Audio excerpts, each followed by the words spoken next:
All right, everyone, welcome to another edition of the Good Life Small Business Podcast. I'm your host, Brian Blakely, and I am pleased to be joined today by Martin Hobelman of Maverick Marketing here in Kearney. So, Martin, thanks for joining us. Thanks for having me, Brian. I'm excited to be here. Yeah, so let's get to know you a little bit better. Tell us what books you are reading or listening to right now. You know, I used to read a lot, especially in the early years, but recently I've been more consumed with video trainings. I haven't read a lot in the last few months, but if there are some that I could recommend, my favorite ones have been How to Win Friends and Influence People, Dale Carnegie, classic, right? Yep. The Managing Oneself by Peter Drucker, Robert Kiyosaki's Rich Dad, Poor Dad. Yeah. That one just kind of set me into motion in terms of business. And then the fourth one is The 7 Habits of Highly Effective People by Stephen Covey. Yeah, those are just great books. My core 4. Yeah. So do you read or do you listen? I listen. I used to read, but just sitting down and devoting that time to reading, I just feel much more efficient if I'm listening and I can do other things at the same time. Yeah. So when I'm working out or something or golfing, I might have an audio book or a training playing in the background. Sure. Yeah. Got it. How about podcasts? You listen to a lot of podcasts? I listen to a few. I like, in terms of comedy, if I'm looking for a laugh, Two Bears, One Cave. That comedian Theo Vaughn. Oh, yeah. I like that guy. Joe Rogan Experience. I think a lot of people will probably listen to him. Yep. In terms of business, I like Ty Lopez. He's kind of, I would consider him a mentor. He kind of got me going in the beginning. Okay. So I love his stuff too. What's the name of his podcast? I think it's just called The Ty Lopez Show. Okay. Yeah. Is he mainly media and things like that, or is it more business? It's business. I would consider him more of like a life coach because he talks about business. He just bought like Pier 21 or Pier 1. I can't remember what it's called. Okay. Bodybuilding.com. He just bought a bunch of companies. But then he talks about how to live what he calls the good life, health, wealth, love, and happiness. Mm-hmm. So he's built programs around teaching people that and just the fundamentals of living a fulfilling life. So he's kind of all in one. Got it. Yeah. Very cool. Yeah. Awesome.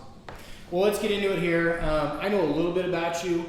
We were talking before we hit record. We had met years back when we were first getting started. But just kind of talk about your journey from vision to reality, about Maverick Marketing and where we're at today. I probably took the longest route to becoming an entrepreneur anybody could take. I was just graduating high school and I had no idea what I wanted to do. Nobody ever really sat down and had that conversation with me. And so my approach was to just start trying things that I was interested in. And at the time I was interested in cars and law enforcement, and then I was always told I'd be good at sales. So I went to 3 different colleges, 3 different majors. I tried all those things.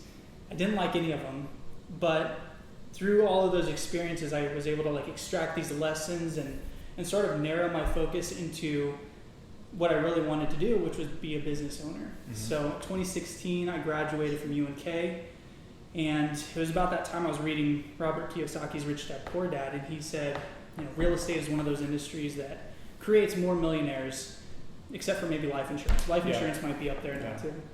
So I moved to Omaha, where the market was just red hot in real estate, and I started to get into business. I worked with investors, and then I thought about becoming an agent.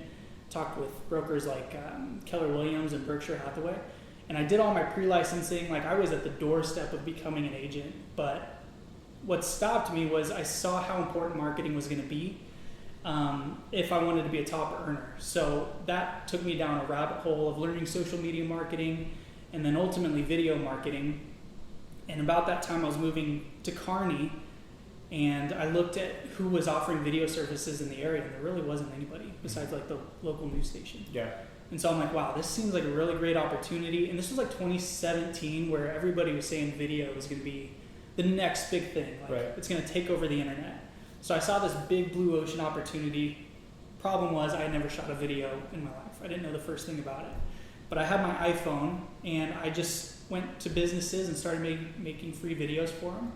Built a portfolio, and then slowly started getting people to pay me like $100 a video, $200 a video, and then it just snowballed from there.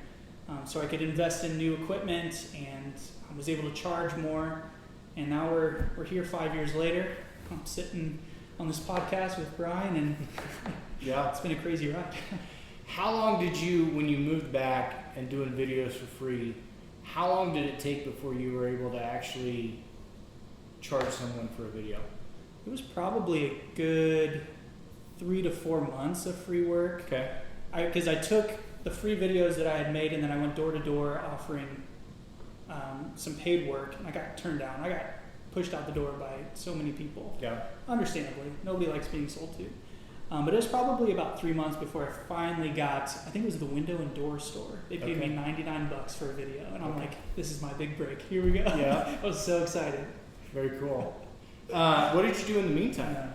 I was waiting tables. Okay. Yeah, which kind of sucked because I just graduated about a year before that, and I had told people here in town that I was moving to Omaha. I was going to do all this stuff in real estate, and now I'm back here in Kearney waiting tables, and they're coming in, and they're like, "Oh, I thought you were doing all this stuff." So it was a very humbling experience, but it was motivating because I wanted to get the video stuff working quicker. Sure. But yeah, I was waiting tables. I had to move back in with my parents for a while. It was just a big slice of humble pie. Did you ever regret your decision in that 3 to 4 months? Or did you know that it was going to take off? I had a feeling. I was, I didn't really have an expectation or anything like that. But I just felt like if I stuck with it and I practiced enough, the quality would get better, the reputation would build, and I had an idea that I could build this lifestyle that I wanted to. Yeah. I think that it's an interesting concept to go in and to give your time and to work for free. And I think that marketing is one area where you really that's a way where you can really get your foot in the door. Depends on how long you have to do it for, but to do something for free, that's really, if you would have tried to charge right out of the gate, it would have been really tough. And like you said, you were trying to charge and you were getting turned away. Yeah. Now I think it's, in 2022, it's a lot more common to have videos on your websites, like professional videos, but back then, not as big of a thing. Not as big of a thing, yeah. And there was a couple other companies who had tried starting video services in this area that I came across, but I think timing was really important. They were probably 5 years ahead of me, but the market hadn't caught up to where they were yet. And so timing is really important and all that too. How much did you learn, whether it was how to shoot, the programs that you would use? How much did you learn in that 3 months? Like, how valuable was that? Oh man, I look back at the videos I made and they're so hard to watch. I mean, they're just bad, but it's just like anything. With practice you get better. Yeah. And if you kind of look at it with a critical eye and say, okay, how can I make this look better? How can I make this move better? When you ask the right questions, you start to get better at your craft. Sure. So I definitely improved in the first few months when I started. Yeah. I think that when it comes to social media, there's a fear of looking bad, looking like an idiot. The videos are going to look terrible.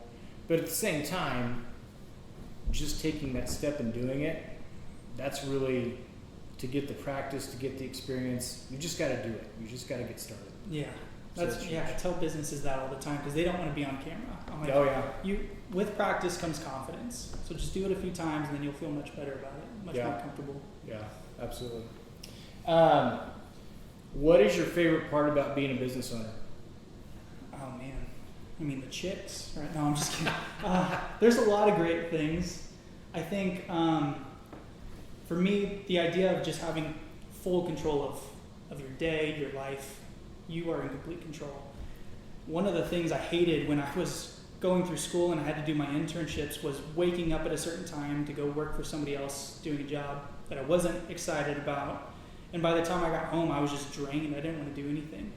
And so that was sort of a lesson that I extracted, was I wanted to create this lifestyle where I could create my own schedule. If I wanted to wake up and go golfing for the first few hours, I could do that. Or if I wanted to work just from 8 to 12, I could do that. And so that has been the most exciting thing, is just 100% control of my life. Yeah. Takes time to get there though. Yeah, totally. And not every business owner is that way. They have teams and they have a lot of responsibilities, and they still have that schedule that they have to keep. But me as a freelancer, I can work 12 o'clock to 2 in the morning if I want, or I could take a trip to Orlando or something and work from there, Yeah. So that's just what I personally wanted. Yeah, very cool. Have you, you said that you didn't this isn't what you went to school for, to the 3 different colleges, looking at different occupations. Have you really grown to love the video and the marketing side of it? I mean, was it something that you just got into because you saw the wave coming, or have you kind of grown to love it? I have grown to love it. Yeah. 5 years ago when I was 25, I never would have thought I'd be making videos, but it really does play to some of my natural strengths. Like I remember when I was in middle school, I was in a graphic design class, and I got put in, I don't know, the Mona or something like that. But it just kind of comes naturally to me. But I had never discovered that until I actually started shooting video. And I saw, wow, I'm actually kind of, a graphic designer, creative person. And then video, there's so many different moving parts. Another thing that comes naturally to me is like music. So I love playing instruments and singing and things like that. You work with a lot of music in video. And so all of these different elements and components kind of came together into this career of video. But I had no idea it was going to be that way. Nice. Let's take a step back and let's talk about Maverick Marketing. Talk about some of the things that you offer, what you can do for businesses. Is it just video? Is there other things that you can offer to business or to anyone really? What do you do? Maverick does branding videos. Okay. So these are videos that you would see on your websites, commercials. It's after you've kind of raised awareness about what you sell and people are checking you out. Okay. So that's where our main focus is creating high production quality videos on sales pages and on websites. Recently, I've started to explore this idea of content videos because the world has sort of shifted where we want short form video. So TikTok, that started the trend of these like short 1 minute or less videos. And now all of these different social platforms have adopted their own version of TikTok. So Instagram and Facebook, they have Reels. YouTube has Shorts. And so I think that's really where the world is going, and it's becoming more clear that people are able to take their phones and they can make videos in just a few minutes and go viral online. So I've started to explore the idea of teaching people how to shoot videos right from their phone. Okay. And so that's sort of the next step for me. I think as a business owner, you're always looking for that next thing. Yeah. So once you accomplish your goal, you figure out what you were looking for, what's the next thing? I think that's the next thing. Yeah. And I was looking on your website. It's not just branding the business, but you do videos when it comes to company culture. If a business is looking to hire someone, maybe what they can expect from the business. So it's not just about the business and why do business with us, but hey, why don't you come to work for us too? Oh man, yeah, recruiting and hiring has become such a challenge for people, for businesses, and I think you have to sort of take this mindset where now you're not only selling your customers, you have to sell employees on why they should work for you. Yeah. And it's really important to sort of take a step back and ask yourself, are you giving employees a great experience? So with video, we're able to highlight and amplify the experience that companies give their employees in the form of recruiting videos. So yeah, that is another type of content that we make. Yeah, I didn't even think of that. That kind of struck me when I saw your website. I was like, that's a great idea. I mean, especially where COVID has kind of changed things to work from home. Like, what can you expect? It's not just about a paycheck anymore. It's more quality of life and the different things that a business can offer. So it's a great avenue to take.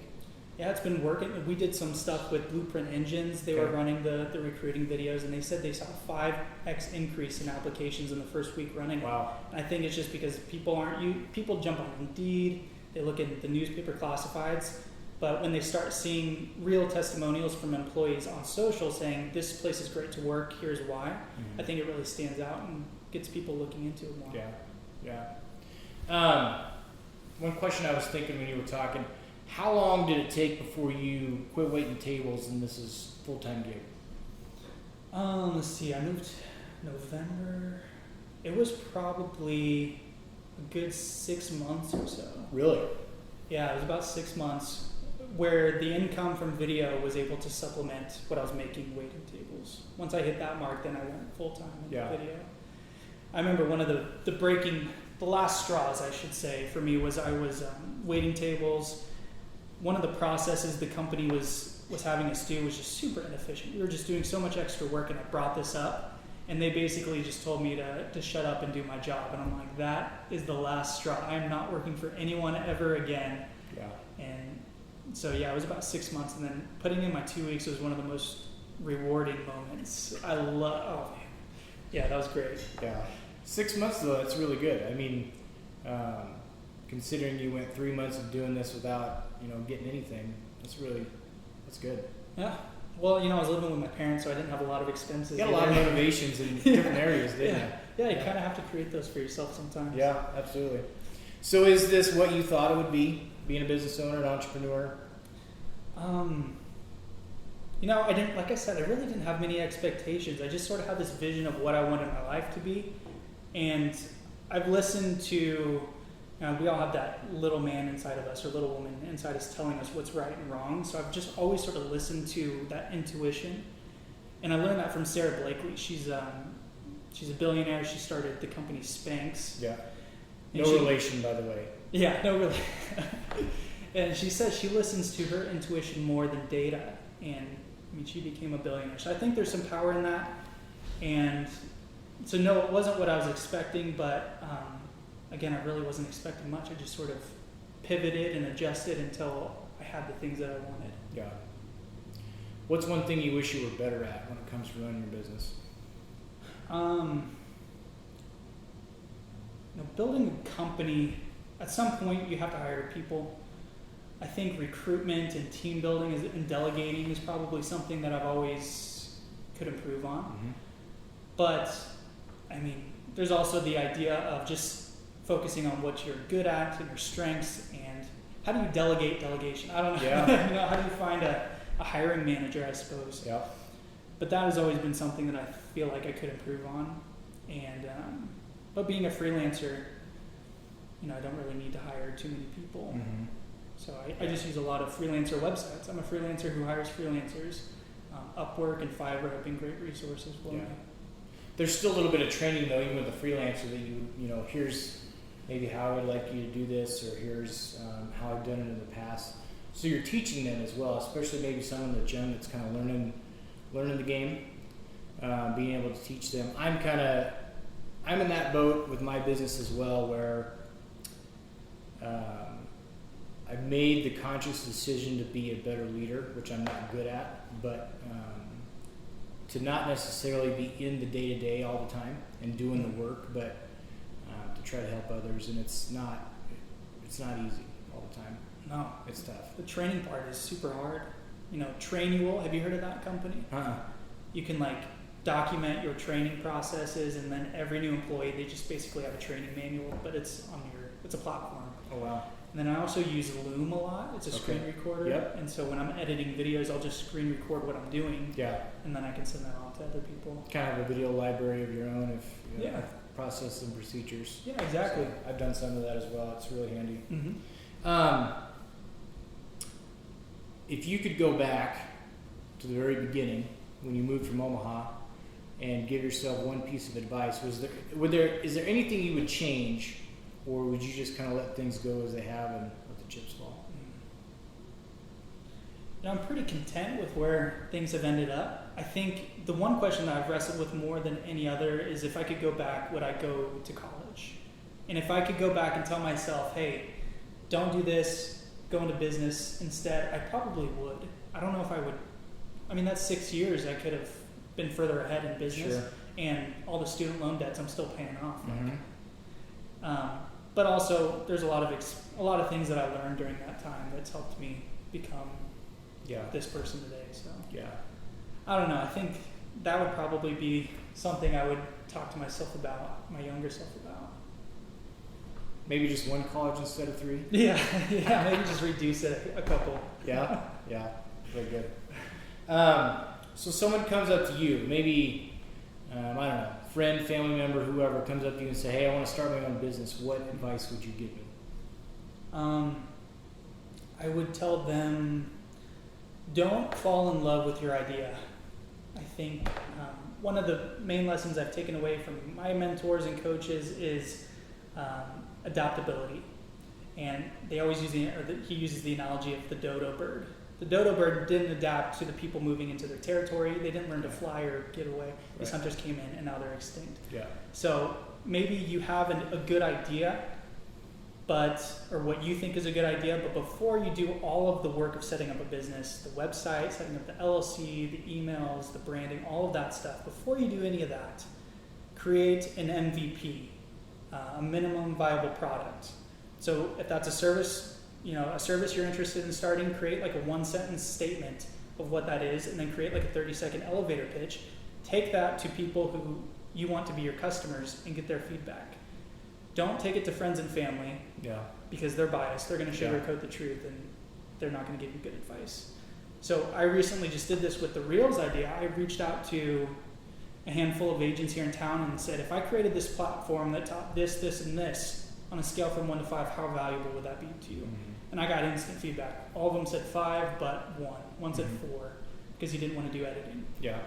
So I'm like, I think I'm onto something here, just based on what they told me. So before I started creating the content and the new landing pages, I wanted to get some feedback. So that would be my piece of advice. That's great. That's great advice. Be willing to adapt and change. And I think that this kind of leads me into my next question. But small businesses have the ability to be flexible, and they can change, where you may not have the money or the manpower as a large corporation, but you can also make changes and get better a lot quicker. There's not as many decision makers. Yeah. And I think that, we're 2.5 years past when COVID hit, in 2020. Talk a little bit about how, if at all, the pandemic affected your business. At the time, I was working with a lot of construction companies and contractors, and the industry for them actually got busier during COVID. Yeah. And I think it was partly due to all the stimulus money people were getting. Mm-hmm. They were reinvesting into their homes and getting, renovations and upgrades. And so, we actually kind of got busier during COVID. Didn't really have much of an effect. One thing that I think was positive was we were able to offer free videos to select companies who were kind of struggling, and that, not only did it help the companies, but it got their message out, and it was just good PR for Maverick too. Yeah. So I know it wasn't a very good time for the world, but it didn't really affect video too much. That's awesome that you did that. Yeah. That's great. I think it was a time where a lot of people were just looking to help each other. Like, what can we do to, especially from a community standpoint, what can we do to keep our small businesses going?